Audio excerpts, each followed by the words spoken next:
Everyone likes animated movies. Hell, some of my favorite films of all time are animated, which, to be fair, you probably couldn't tell from the absolute lack of cartoon content on this channel, so I wanted to change that. And what did I decide to make a video about to celebrate this amazing medium of film that I and so many others adore so much? Well, I'm gonna be talking about some of my most unpopular, controversial, and downright heinous opinions when it comes to animated movies. Now, you're probably not gonna like this video, which I mean, it's kind of by design, but nonetheless, keep that in mind when you're leaving a comment about how wrong my opinions are. Finally, don't forget to like and subscribe. I promise you it really does mean the world to me. And now, without further ado, let's get right into the video.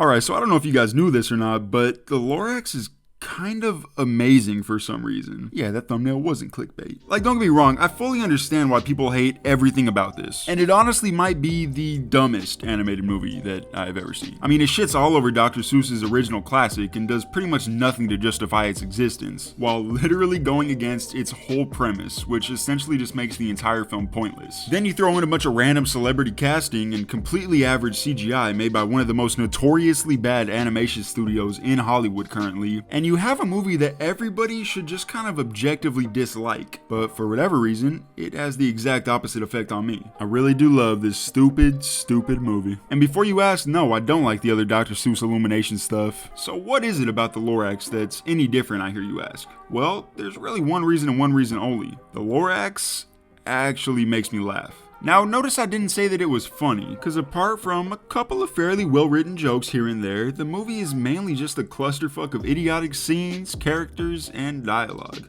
And I love every fucking second of it. If I were in the mood to watch a meaningful and inspirational adaptation of the Lorax story, I'll just watch the TV movie from the 70s. Or better yet, I'll just read the book. But if I'm in the mood to watch a weird little Lord Farquaad man sing about how he wants to kill trees to Zac Efron and Taylor Swift, well then there's really only one thing that's gonna do the trick. The movie really does shine when it's focusing on its weird ass characters though. I mean, casting Danny DeVito as the Lorax, it's so fucking perfect that I cannot believe this is a real movie.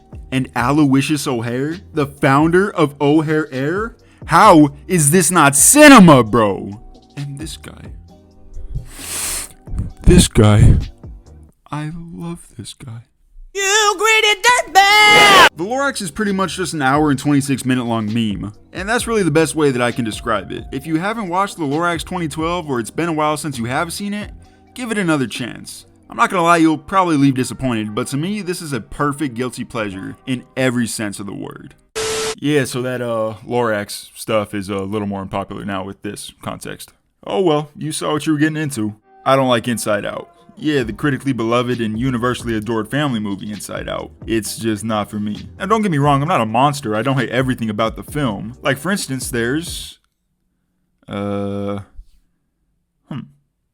Well, there's all the dad's emotions that have the funny little mustaches.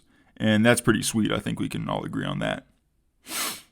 Alright, now on to the bad. Even just at its most fundamental level, the world that this film takes place in, while yeah, on the surface it's super unique and intriguing, it all just ends up being so confusing and underdeveloped by the end. Anytime they try and make sense out of something, I feel like I'm just left with more questions than answers. And Pixar is more than capable of having these super complex and mature themes and ideas make just enough sense that it doesn't completely take you out of the overall experience. Or at least that's what happened with me when I watched something like Soul, let's say. I don't know, it feels like the backbone of the idea came first, and even I have to admit it's a great concept for a kids movie, but that's where it ends. Great concepts, bad execution. Even on a surface level, the animation here is no better than any other Pixar movie really, and it definitely doesn't do enough to stand apart from its contemporaries. There are what at first look like some pretty cool landscapes and settings, but they never really get explored enough for you to ever really get a feel for how fun they can actually be. I think my main issue with Inside Out though, is that it's so boring. The movie's only an hour and a half long, but I swear to God it felt like twice that. And that's because I don't care about pretty much anything that's going on here. They don't give Riley nearly enough personality or time to connect with, which in turn just makes all the shit that she goes through meaningless. And then there's joy and sadness.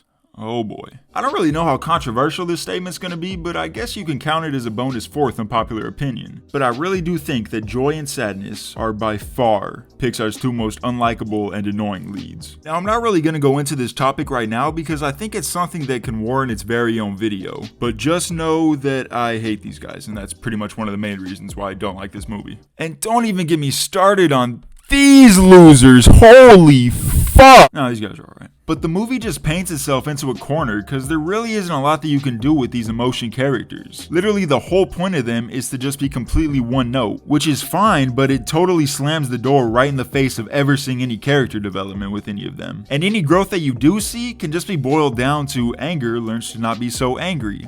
Sadness learns to not be so sad. Joy learns to not be a huge psychotic bitch. Alright, that one doesn't count, but you get what I'm trying to say here. And that is not good character writing. I'm sorry, it's just not. There's no depth to it. And people always bring up the ding dong scene as being super emotional and sweet. And maybe I'm just a heartless asshole, but bro, I do not give a shit about ping pong, bruh. This dude was in the movie for like 10 minutes, and I'm gonna be honest here, he was annoying and unfunny, and I'm happy that he's dead. Best scene in the movie, 10 out of 10. I don't know, I really just don't think Inside Out was meant for me, cause I know how much people love it and sing its praises. And I will say it's for sure not as bad as some of Pixar's worst films, but I gotta be completely honest here since that's kind of the whole point of the video. And if I had to tell the truth, as blasphemous as it may be, I'd watch the Lorax 1,000 times before I ever rewatch Inside Out again.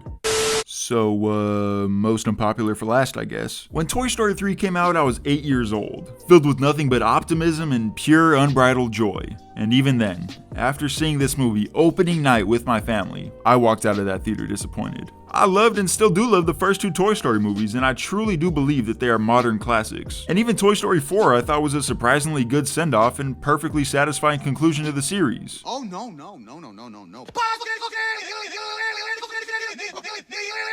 But something about Toy Story 3 just did not work for me, and even now as an adult and rewatching it, I still don't really know why. Maybe it's the fact that the storyline just sort of retreads beat for beat the events of the second film, just in a way less engaging and entertaining way. Or maybe it's the fact that the film decides to introduce an entirely new cast of characters that takes so much away from the side cast we spent the last two movies getting to know so well and grow attached to. Or it could be the fact that both Woody and Buzz both retread a lot of the same story elements that their characters dealt with in the previous movies, which just makes them lack impact here. You know, actually now that I think about it, it could be a lot of different things. But I do think that my least favorite part about Toy Story 3 is just that I really want to like this movie. I have to admit it's cool seeing so many people praise the third installment of the franchise so much, and I just wish I felt the same.